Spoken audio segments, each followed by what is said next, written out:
मुंबई महानगरपालिकेच्या निवडणुकांच्या आधी मराठीची आठवण अनेक नेत्यांना होत असते आणि भावनिक अशा प्रकारची आव्हानं ही महानगरपालिकेच्या निवडणुकीच्या आधी काही नेते करत असतात। माझा राज ठाकरेंना हा सवाल आहे की आपण बॉम्बे हायकोर्ट बद्दलची टिप्पणी केलेली आहे, आपण तीच टिप्पणी बॉम्बे स्कॉटिश बद्दल करणार का? आणि जर आपली तीच टिप्पणी बॉम्बे स्कॉटिश बद्दल असेल, मग आपली मुलं ही बॉम्बे स्कॉटिश मध्ये शिकली होती, मग आपण मराठी शाळेमध्ये त्यांचा दाखला न घेता बॉम्बे स्कॉटिश मध्ये आपल्या मुलांना शिकवलं होतं, किंवा आपल्या मुलांनी 11वी मध्ये कॉलेजमध्ये मराठीचं ऑप्शन असतानाही जर्मन हा स्कोरिंग सब्जेक्ट आहे म्हणून जर्मन हा सब्जेक्ट निवडला होता। मग याच्यावर आपलं काय म्हणणं आहे? आणि त्यामुळे ही दुटप्पीपणाची भूमिका आहे।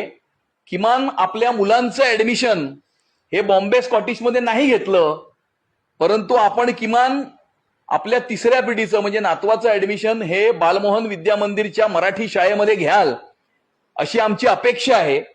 आणि त्यामुळे आमची आपल्याला एवढीच विनंती आहे की अशी भाषा आणि प्रांताच्या आधारावरती समाजामध्ये तेढ निर्माण आपण करू नये। आणि जे वक्तव्य जितेंद्र सिंगजी यांनी केलं होतं, मुंबई भारतीय जनता पार्टी आणि महाराष्ट्राचं सरकार हे मुंबई या नावाशी सहमत आहे। इनफॅक्ट मुंबई हे नाव करण्यामागे भारतीय जनता पार्टीचे नेते रामभाऊ नाईक यांचं सगळ्यात मोठं योगदान आहे। सर्वात पहिली मागणी मुंबई करण्यामध्ये कोणी केली होती आणि ते करण्यासाठी कारवाई कोणी केली होती तर ते रामभाऊ नाईकांनी केली होती।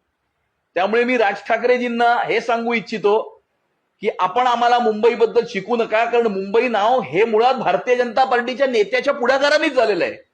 आणि त्यामुळे आपण 2007 पर्यंत शिवसेनेमध्ये होतात, तर 2007 पर्यंत मुंबई महानगरपालिकेच्या माध्यमातून आपण मराठी माणसासाठी काय केलं हे आपण कृपया सांगावं, किंवा किमान आपण आतापर्यंत काही केलं नसेल तर किमान येणाऱ्या काळामध्ये तरी मराठी माणसासाठी आपली व्हिजन काय, महाराष्ट्रासाठी आपली व्हिजन काय